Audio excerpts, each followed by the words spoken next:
এখনই এই নিয়ে মন্তব্য করা সমীচীন নয়, কিন্তু মোদী সরকার বা বিজেপির এই কর্মকাণ্ডে খুব স্বাভাবিকভাবেই মানুষ এই প্রশ্নগুলো তোলার অবকাশ পাচ্ছে। এর আগেও তো পুলওয়ামা শহীদদের রক্তের বিনিময়ে ভোট চেয়েছিল BJP. Two comment on this, কিন্তু যে কাজ করছে দেশের মানুষ চোখে দেখতে পাচ্ছেন। একদিকে গদি মিডিয়াকে নামিয়ে নির্লজ্জ মিথ্যাচারের রাজনীতি, একদিকে এই ভোট ব্যাংকের রাজনীতি। এই রাজনীতি ভারতবর্ষের মানুষ পছন্দ করবেন বলে আমার মনে হয় না। এবার আসি ভারত পাকিস্তানের যে যুদ্ধ চলছে, সেই যুদ্ধকালীন পরিস্থিতিতে দেখা গেল আলিপুরদুয়ার থেকে একজন হিন্দু যুবককে গ্রেফতার করা হলো। তিনি পাকিস্তানের চর হিসাবে ভারতবর্ষে ছিলেন এবং শুধুমাত্র তিনি একা না, আরো অনেককে পুলিশ আটক করেছে পাকিস্তানি চর হিসাবে। কি বলবেন? প্রথম কথা, এই যুদ্ধের বিষয়ে সারা ভারত ঐক্যবদ্ধ। এই যুদ্ধ পাকিস্তানের সাধারণ মানুষের বিরুদ্ধে নয়, এই যুদ্ধ পাকিস্তান মদতপুষ্ট সন্ত্রাসবাদী গোষ্ঠীর সন্ত্রাসবাদের বিরুদ্ধে, এবং তার জন্য ভারতীয় সেনার পাশে দেশের 140 কোটি মানুষ আছে। যদি সেনাবাহিনীর সন্দেহ হয় বা যদি কোনো প্রামাণ্য নথি পাওয়া যায় কেউ বা কারা বিদেশি রাষ্ট্রশক্তির সাথে হাত মিলিয়ে ভারতের সার্বভৌমত্বের উপর আঘাত আনতে চলেছে, সে হিন্দু হোক, মুসলমান হোক, শিখ হোক, খ্রিস্টান হোক, ধর্ম নির্বিশেষে তাকে গ্রেপ্তার করবে ভারতবর্ষের প্রশাসন। ইন্ডিয়া জোটের সমস্ত বিরোধী রাজনৈতিক দল, আমাদের সাথে বিজেপি বিরোধ আছে, আগামী দিনও থাকবে, কিন্তু ইন্ডিয়া জোটের সমস্ত রাজনৈতিক দল সরকারকে ফ্রি হ্যান্ড দিয়েছে, যাতে সরকার আর্মিকে ফ্রি হ্যান্ড দেয়। যারা আমাদের দেশে ঢুকে ধর্মীয় রং দেখে খুন করেছে টুরিস্টদের, হ্যাঁ ধর্মীয় রং দেখে খুন করেছে, ওরা খুন করেছে ইচ্ছে করে, কারণ জানে যে ধর্মীয় রং দেখে খুন করলে তাহলে ভারতবর্ষে হিন্দু মুসলমানকে পোলারাইজ করতে সুবিধা হবে, ঠিক যেই সুবিধাটা বিজেপি নিতে চায়। এই লস্করই তো এবার সবচেয়ে বেশি সুবিধা যদি করে দিয়ে থাকে কারো, তার নাম ভারতীয় জনতা পার্টি। কিন্তু দেশের যারা বিরোধী রাজনৈতিক দল এই সময় তারাও ঐক্যবদ্ধ হয়ে কেন্দ্রীয় সরকারের কাছে, বিজেপির কাছে নয়, কেন্দ্রীয় সরকারটা সকলের, কেন্দ্রীয় সরকারের পাশে দাঁড়িয়েছে। আমাদের সেনাবাহিনী আমাদের গর্ব, কিন্তু আমাদের দেশের লজ্জা হয়ে দাঁড়িয়েছে গদি মিডিয়া। যখন সেনাবাহিনীর জওয়ানরা পাল্টা প্রত্যুত্তর দিচ্ছে পাকিস্তানের জঙ্গি ঘাঁটিগুলোকে গুড়িয়ে দিয়ে, তখন এই গদি মিডিয়ার একটা অংশ এমন অতিরঞ্জিত খবর পরিবেশন করা শুরু করেছে, তাতে আখেরে সেনাবাহিনীকেই এরা ছোট করে দেখাচ্ছে। কোনো প্রয়োজন ছিল না তো।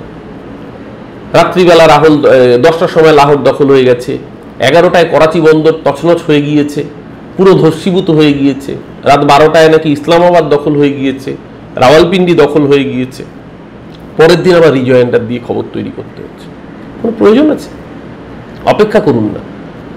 আমাদের সেনাবাহিনী এতটাই দক্ষ এবং পারদর্শী, তারা ইতিমধ্যেই পাকিস্তানের জঙ্গি ঘাঁটিগুলোকে এক এক করে ধ্বংস করা শুরু করেছেন।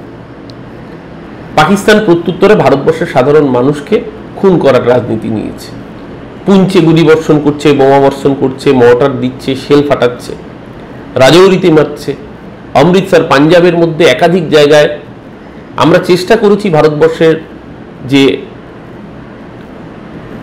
400 সুদর্শন, আমাদের যে সুরক্ষা কবচ, সেই সুরক্ষা কবচ দিয়ে পাকিস্তানের একাধিক মিসাইলকে আমরা নিষ্ক্রিয় করেছি। একাধিক জায়গায় পাকিস্তানে আমাদের সেনাবাহিনী হামলা করেছে, প্রত্যাঘাত করেছে এবং তাদেরকে উপযুক্ত জবাব দিয়েছে। কিন্তু তার জন্য ওইটা তো ঠান্ডা ঘরে বসে গল্প লেখা নয় যে রাত 11টার সময় এই ক্রাইম সিন হবে, রাত 12টার সময় এই টানটান থ্রিলার হবে, রাত 1টার সময় এই সাসপেন্স আসবে। গদি মিডিয়া টিআরপি বাড়ানোর চক্করে দেশের আর্মি সেনাবাহিনীর ভূমিকাটাকে এরা হাস্যকর তুলে করে তুলছে। মানে একটি মিডিয়া দেখাচ্ছে একজন সেনা জওয়ান, তিনি গাছের আড়াল থেকে লুকিয়ে ইনসাস রাইফেলে নিশানা তাক করছেন, তিনি নিজেকে গার্ড রেখেছেন, আর গদি মিডিয়ার সেই মহিলা সাংবাদিক তার পাশে দাঁড়িয়ে রিপাবলিকের বুম নিয়ে দাঁড়িয়ে বিবৃতি দিচ্ছেন।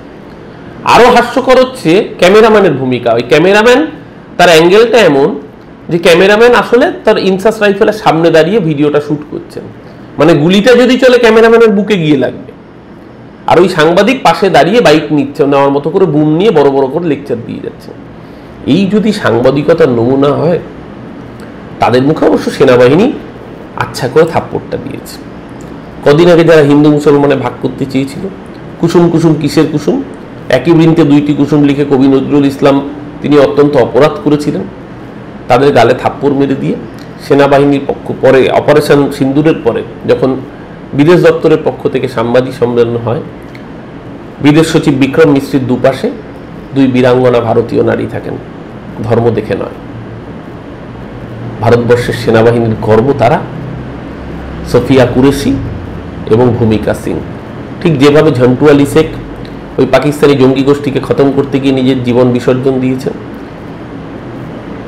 শহীদ সেনা জওয়ান ঝন্টু আলী শেখ নদিয়ার বাংলার গর্ব, ঠিক যেভাবে সাধারণ একজন মুসলমান যুবক সৈয়দ আদিল হোসেন শাহ হিন্দু ট্যুরিস্টদের বাঁচানোর জন্য পাকিস্তানি জঙ্গিদের রাইফেলের সামনে বুলেটে বুক পেতে দিয়েছিলেন, চেষ্টা করেছিলেন নিজের জীবনকে উৎসর্গ করে হিন্দুদের বাঁচাতে। তার দাদা যেভাবে 11 জন হিন্দু ট্যুরিস্টকে নিরাপদে নামিয়ে আনতে পেরেছিলেন, তাদের জন্য অতগুলো পরিবার বেঁচে গিয়েছে। জঙ্গিদের কোনো জঙ্গিদের কোনো আলাদা ধর্ম হয় না, জঙ্গিদের একটাই ধর্ম হয় সন্ত্রাসবাদ। কারণ যারা ধর্ম দেখে খুন করে, নিশ্চিতভাবে তারা তো একটা ধর্মীয় উদ্দেশ্যেই টার্গেটটা করেছিল, তারা ভুলে গিয়েছিল যে ভারতীয় সেনাবাহিনী ধর্ম দেখে, জাত দেখে বিচার করে না।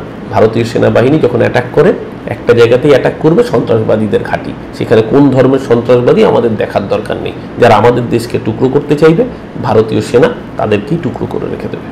একেবারে শেষ প্রশ্নে যাব। অপারেশন সিঁদুরকে কেন্দ্র করে বড় বড় জায়গায় নরেন্দ্র মোদীর হোর্ডিং আমরা দেখতে পাচ্ছি, কারণ সামনে বিহার ভোট। সমালোচকরা বলছেন বিহার ভোটকে নিজের দিকে টানার জন্যই কি এত বড় বড় অ্যাডভার্টাইজমেন্ট করছে মোদী সরকার? এখনই এই নিয়ে মন্তব্য করা সমীচীন নয়, কিন্তু মোদী সরকার বা বিজেপির এই কর্মকাণ্ডে খুব স্বাভাবিকভাবেই মানুষ এই প্রশ্নগুলো তোলার অবকাশ পাচ্ছে। এর আগেও তো পুলওয়ামা শহীদদের রক্তের বিনিময়ে ভোট চেয়েছিল বিজেপি, কিন্তু আজকের দিনে দাঁড়িয়ে যখন এই সময় ভারতীয় সেনা যুদ্ধের প্রান্তরে গিয়ে নিজের জীবনকে বিসর্জন দিয়ে বাজি রেখে লড়াই করছে, তখন খুব স্বাভাবিকভাবে এই সময় এখন প্রশ্নগুলো তোলা উচিত। এটা বিজেপির রাজনীতি, বিজেপি করছে, তাদের কাজ তারা করছে। কিন্তু দায়িত্বশীল বিরোধী রাজনৈতিক কর্মী হিসেবে আমার একটাই আবেদন, এবং বিরোধী রাজনৈতিক নেতৃত্বরা সেই সংযম দেখাচ্ছেন, তারা কেউ এই সময় রাজনৈতিক আক্রমণের রাস্তায় যাচ্ছেন না। তাই this is not the right time to comment on this. কিন্তু যে কাজ করছে দেশের মানুষ চোখে দেখতে পাচ্ছেন। একদিকে গদি মিডিয়াকে নামিয়ে নির্লজ্জ মিথ্যাচারের রাজনীতি, একদিকে এই ভোট ব্যাংকের রাজনীতি। এই রাজনীতি ভারতবর্ষের মানুষ পছন্দ করবেন বলে আমার মনে হয় না।